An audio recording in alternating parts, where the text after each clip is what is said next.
Hello and welcome to Marks & Clark's Blurred Lines podcast series. I'm Robecca Davey, Chartered Trademark Attorney and Senior Associate at Marks & Clark, and throughout this series we'll delve into intriguing and evolving subjects in the intersection of fashion and intellectual property for 2024. Our discussions will span diverse topics such as the rise of NFTs, the expansive world of the metaverse, and the pivotal role of AI in shaping the industry. Each episode will feature insights from a spectrum of experts in the fashion realm, along with special guests from within Marks & Clark, providing unique perspectives on these compelling themes. So without further delay, let's embark on this week's episode. Welcome to Marks & Clark and Spatial 8's webinar. Today we have a very special guest for episode 5, and we're going to be talking about XR and fashion. And we're here with Marco Marchesi. I hope I said your name right. The CTO of The Fabricant. Very exciting. So we'll start off with a round of introductions. Since I'm speaking, I can go first. My name is Joh Orengo, and I'm the CEO and founder of Spatial 8, and we help brands get into the future metaverse through using XR and spatial computing technologies to help solve business problems. Hi, I'll go next. My name's Becca Davey. I'm a Senior Associate and Trademark Attorney at Marks & Clark, who are a global IP firm, intellectual property firm. I have a broad practice and a broad range of clients with a lean towards clients in the fashion sector, and I help brands protect and enforce their IP rights. So today our special guest, if you would please introduce yourself a bit. I said a little bit, but I'm leaving the rest for you.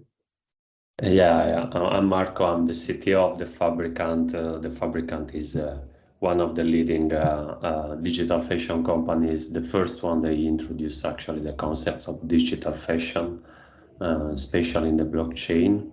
My background is a mix of creativity and technology. Has been in all, let's say, the most exciting fields in the innovation, from quantum computing to brain-computer interfaces in the past. I have a quite long track of project in augmented reality, virtual reality, and AI. So excited to speak with you today. Excellent. So, like I said, we are talking about XR and fashion, and we'd like to start with like a bit of an intro of what these emerging technologies are. So, Marco, if you could please tell us, from your perspective, what is AR and what is VR?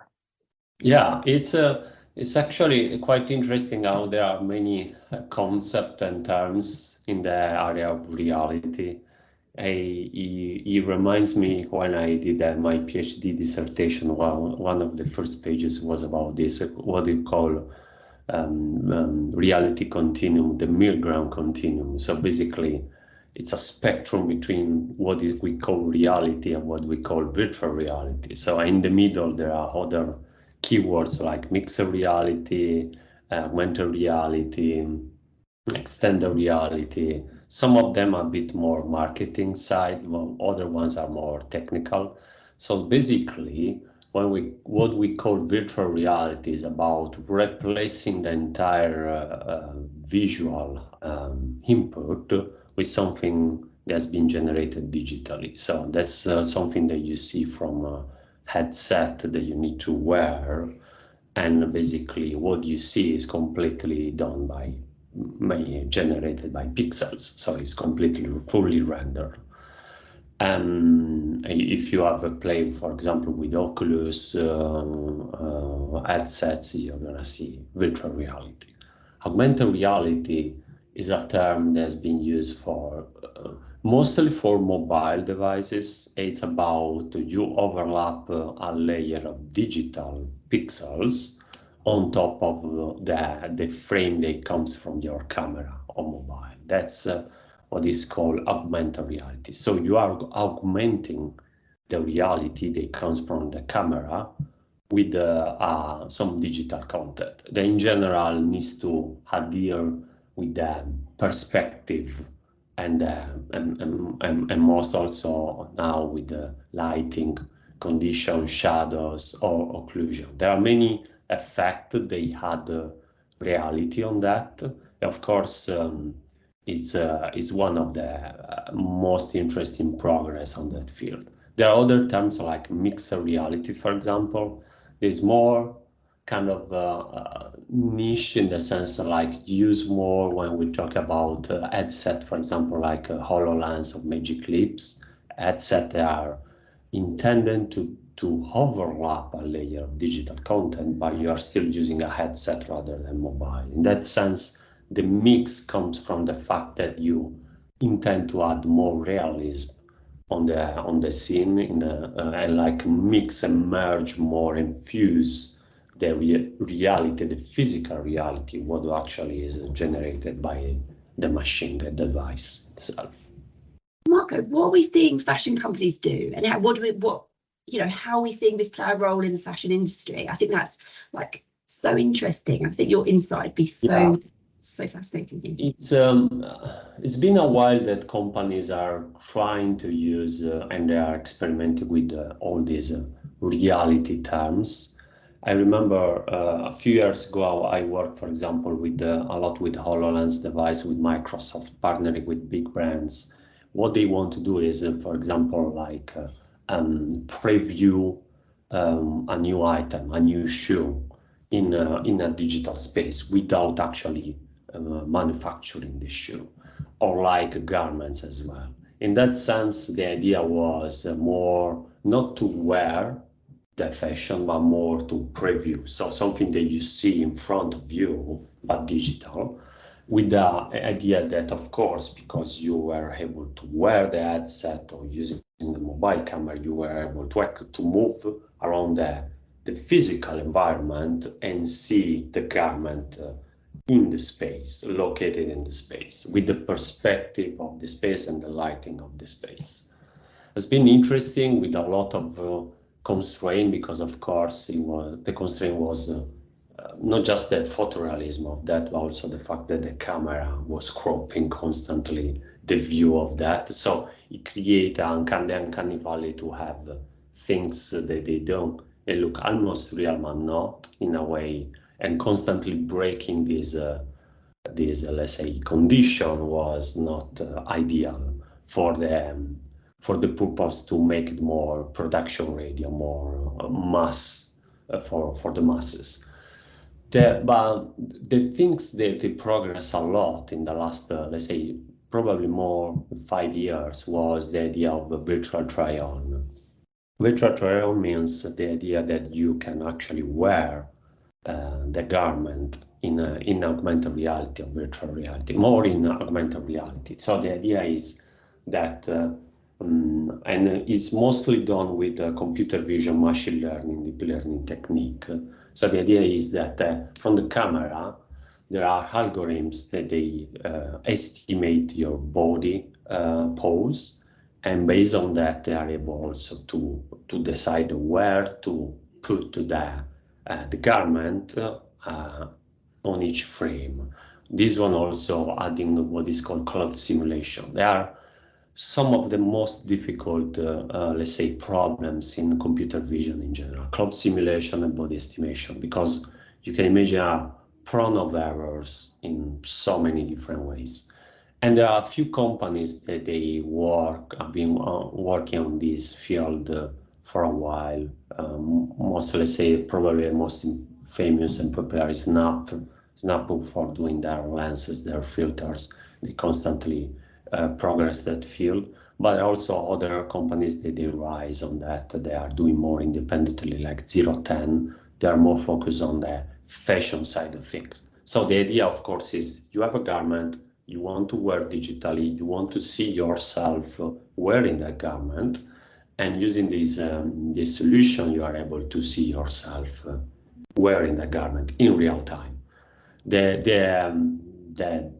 solution that are being used are in general mobile, so devices like iPhone, Android, or also AR, what they are called AR mirrors. So you go to a shop, to a store, and you are able to stand in front of a mirror, what looks like a mirror, but actually what it does is projecting yourself, but augmented with the garment, with the digital garment.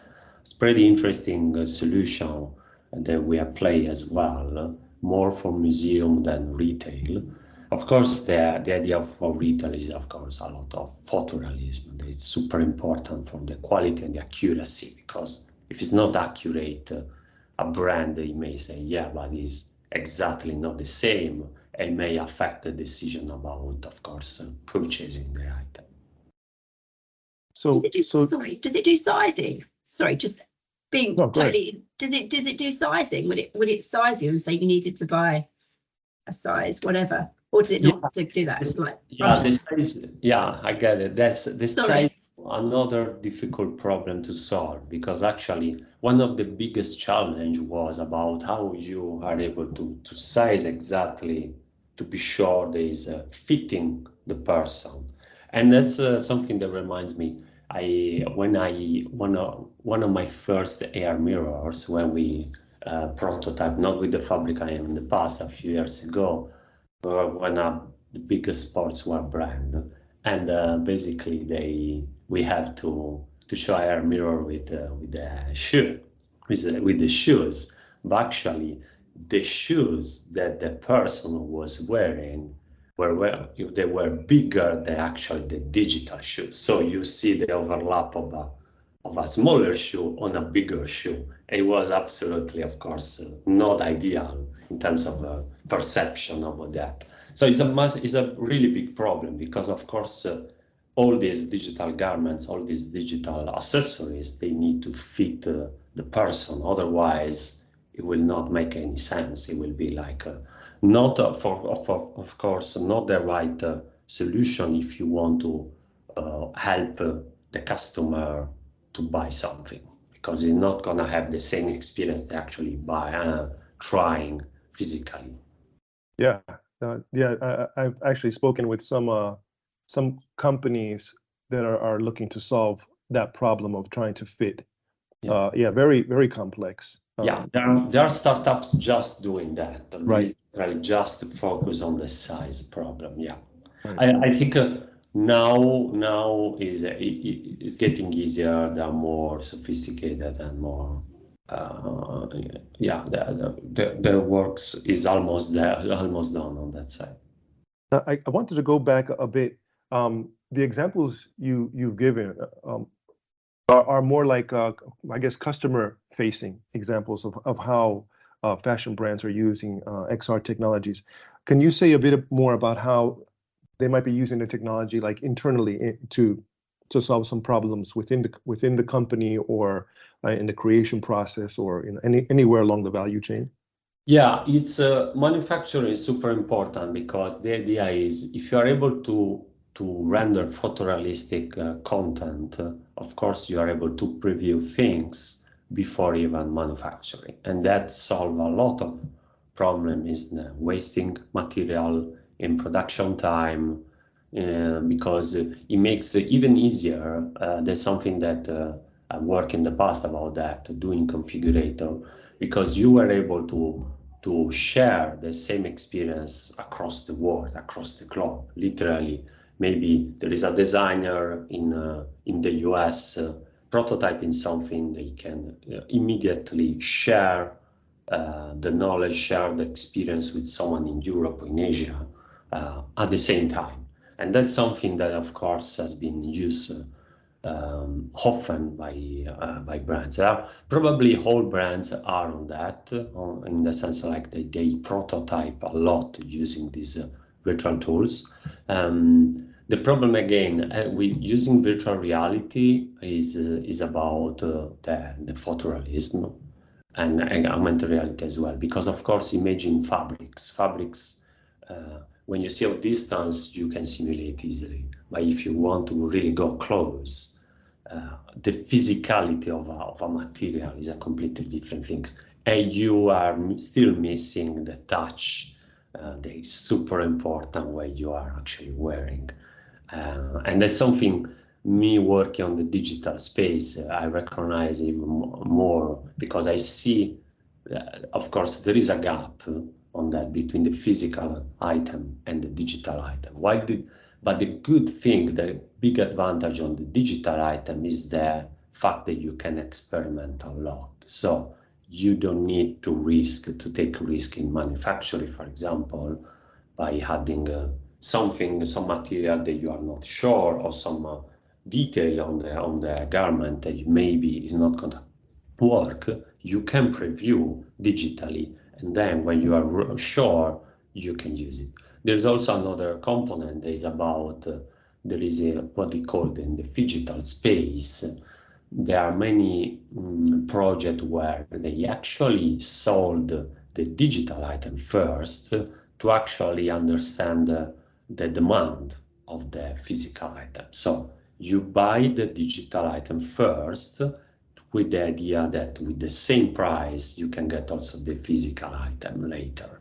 In that sense, you have at least a full control of the numbers, of the amount of production that you're doing. And of course, you save a lot of fabrics, a lot of unused garments. Consider that 30% of the garments of all the fashion is not used even once. 30% is a lot. Tons and tons of materials, they are wasted and they burn completely. They are completely thrown away without having been used. And that's something that we are really, of course, is part of the mission from the beginning of the fabricant, to try to evangelize, educate about the importance of digital item, not just as a creative tool, a creative solution, but also because it solves a concrete problem on waste. And are there any companies that you're looking at that are doing this digital thing very well? I nothing yet at mass scale, let's say. It's more, we are also on that we are, for example, the fabricant as well is interested on the digital space, because even if we are focused on the digital side of that, we are always constantly talking, and we are in plans of doing with brands the physical part as well. So I think Tommy Hilfiger, for example, did with their campaign with us, and there was also the physical item. But the cool thing on that campaign was actually Tommy Parallel, that it was called, that it was actually, they want to experiment in this way. They have the physical item, they have the clone, the digital clone of the physical item for the same customer, but also they create a completely more experimental digital item that was not bound and not constrained by the physical version. And I think it's something super interesting. So the idea is, of course, we recognize that you cannot have the creative side of a digital item is way more free than the physical one, because the physical one has constraint of gravity, constraint of the body, while the digital one is completely free. So we recognize that. I think it was super interesting to see this kind of three different versions, where actually you provide the person with the actual clone, but also with a more creative version of that. And there are a lot of independent labels and brands that are doing that, the digital one. And there are also big brand that are working more on that. Also for accessories, for example, I mean, LVMH is super interested on that, Gucci, but it's a really, but of course, a really small collection. On scale, I think it's still like something that is challenging, because of course, manufacturing on that will be still something to solve properly. Can you give us a couple more examples of how the fabricant has used AR or VR, and who you've collaborated with on these projects? Yeah, we have two interesting campaigns. One was with the Weekday, and with Weekday we actually did sunglasses, and I love that because first of all, because actually the physical sunglasses look like digital items as well. So we kind of cross cross realities, because they actually, for once, we have the physical item looks like digital, and digital item look like physical in some way, if you try the augmented reality lenses that we made for that, it looks exactly like the physical one, because I think we kind of made a lot of research on the materials to be sure that really the digital render look like what you got in the physical space. I think it was quite interesting that. And I really enjoy that. And it's something where you see kind of the importance on that, because when you have this kind of situation, you really appreciate the fact that you can preview first, even before going to the store and try that. You can really do at home or any different situations. Then we have also, we collaborate with HoliznaRAPS, that of course is always in the pioneering new trends, HoliznaRAPS in fashion, and it was super interesting because with them we had like jackets that we decide to have they basically create a collection with different brands. In our case was more, we were doing the jackets were actually augmenting itself, in the sense that the jacket was not just a digital jacket, but there was also some visual effect. They had a lot of, let's say, storytelling on that. It's something that I like, is to see where we have, it's not just, you realize how much the digital fashion is not just about reproducing some wearable item, but also adding a lot to that in terms of meaning. And that's something that we really enjoy to work, because we see the big difference between doing just a physical jacket and doing the digital one. We're working with now with new brands. It's gonna be super interesting, because we are going to work with some iconic items, and with some reinterpretation of that. It's gonna be interesting, because I think there are a lot of opportunity to kind of reconstruct reproduce the physical fashion to new ways, and that's something that always excited to see.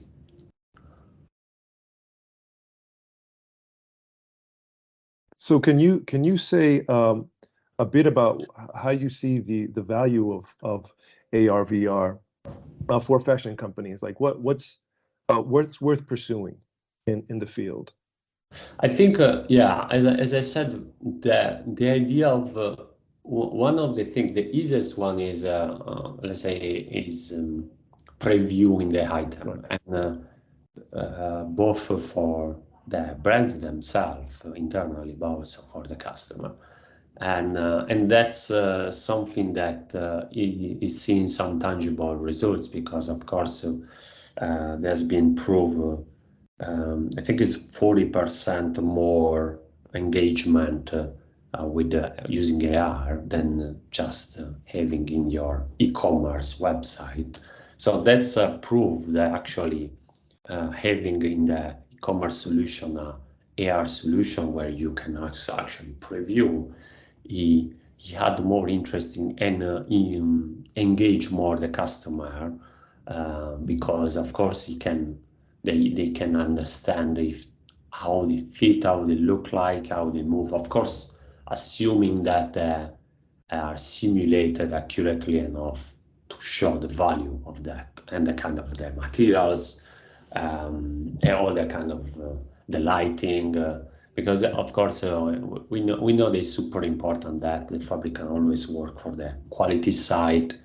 And augmented reality is a field where it's still challenging that, because all the augmented reality in general has the boundaries of the size of the content. It cannot be so much photorealistic as we want. We're really struggling, really push the device and the machine at the limits of that.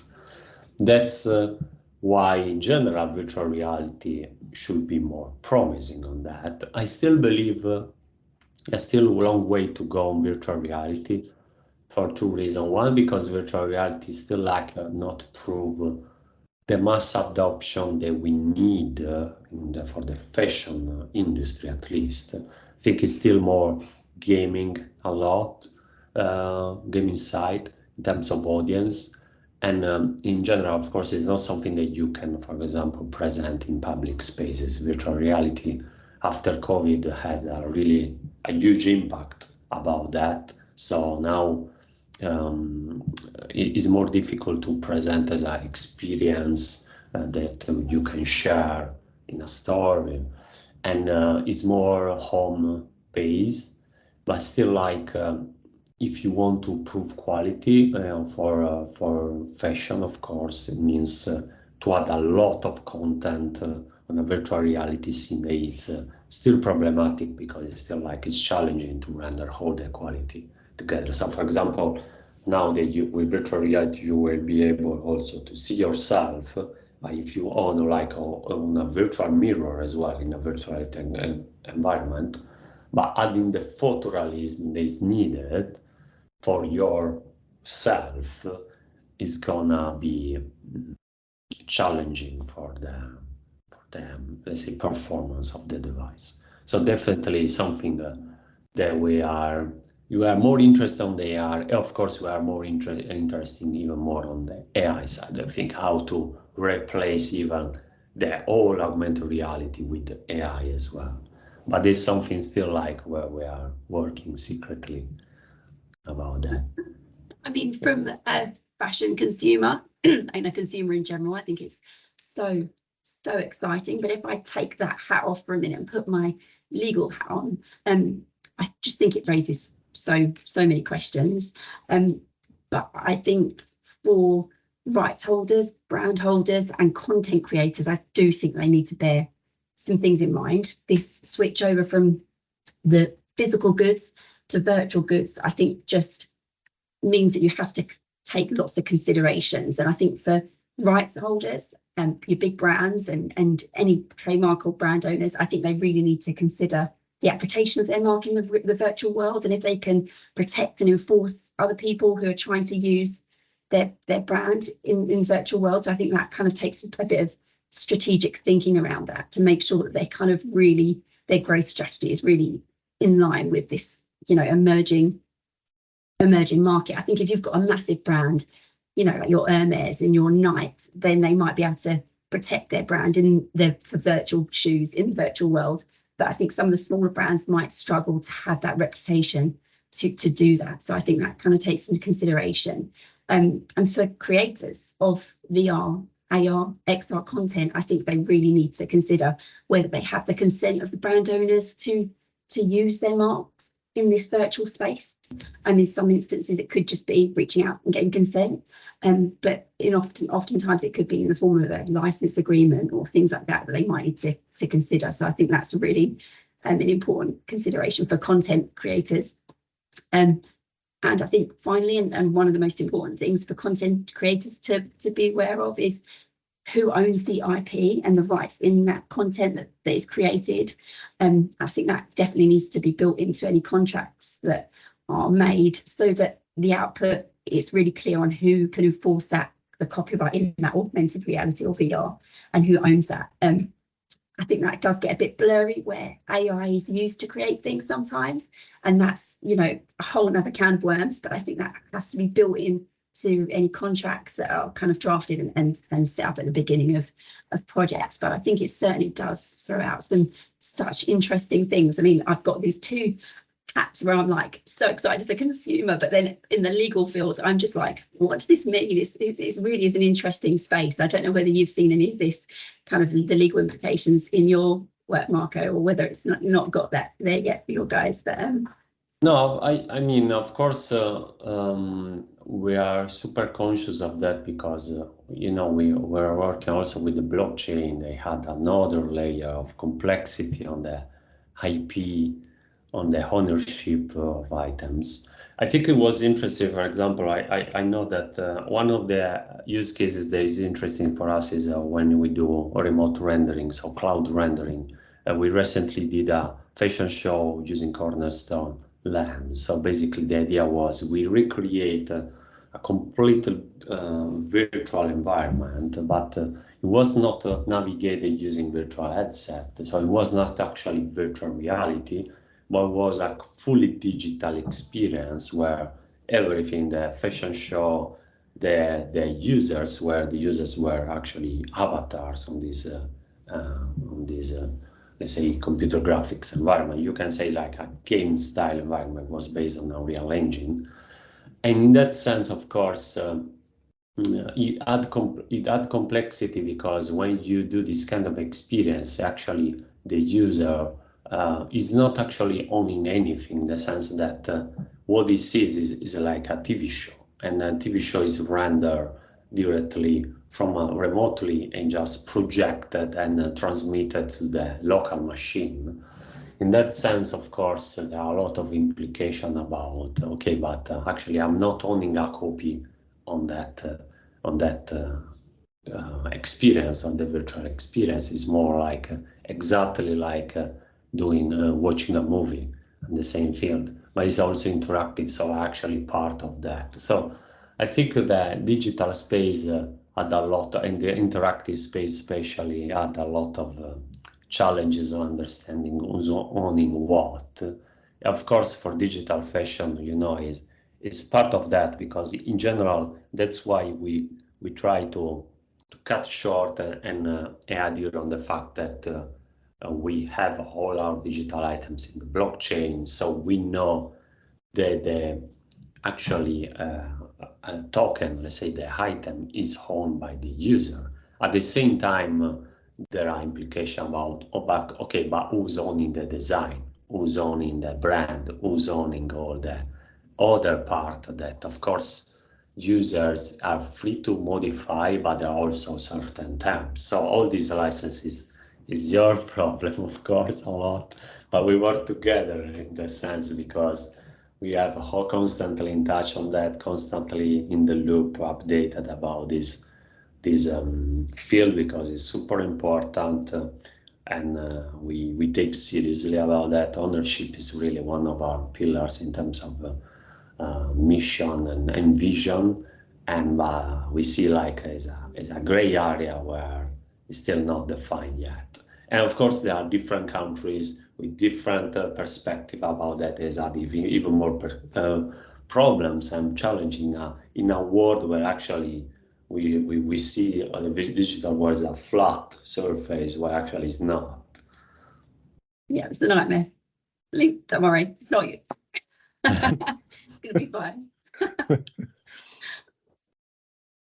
That's great.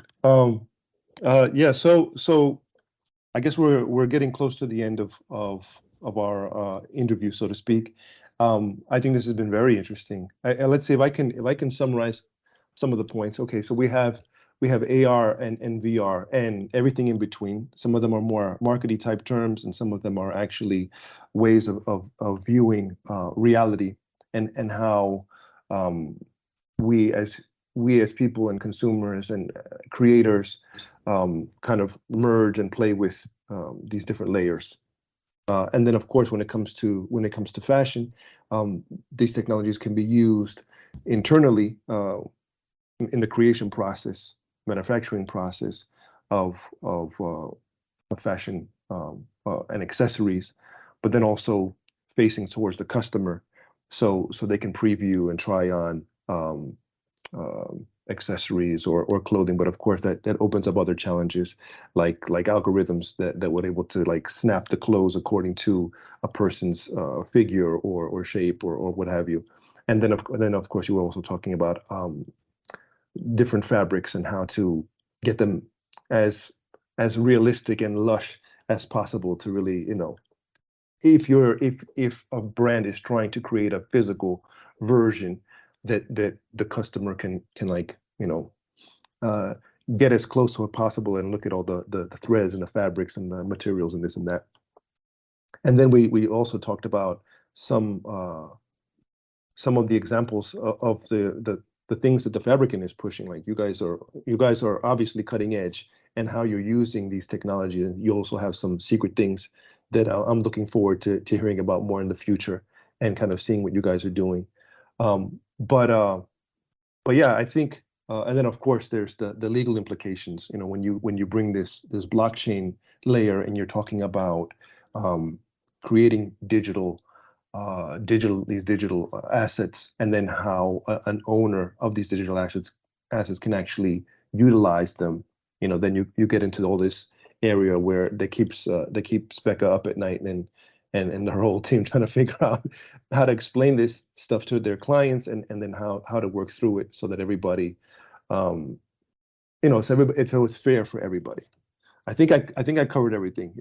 Please, I definitely think you did, Joh. And I just want to say, Marco, you've been so fascinating to talk to. I think the work that you guys are doing is really, really cool. And as someone that spends a lot of money and time in looking at fashion and buying fashion and experiencing fashion, I'm so excited to see how this evolves. But yeah, thank you so much for taking the time to talk to us. It's been such a great chat, and yeah, we really appreciate your time. Thanks for inviting us. Thanks for listening. For more information on all of these topics and to listen to all the episodes so far in the series, make sure to visit our fashion hub on the Marks & Clark website. You can find the link in the bio of this episode. See you again next time on the Blurred Lines podcast.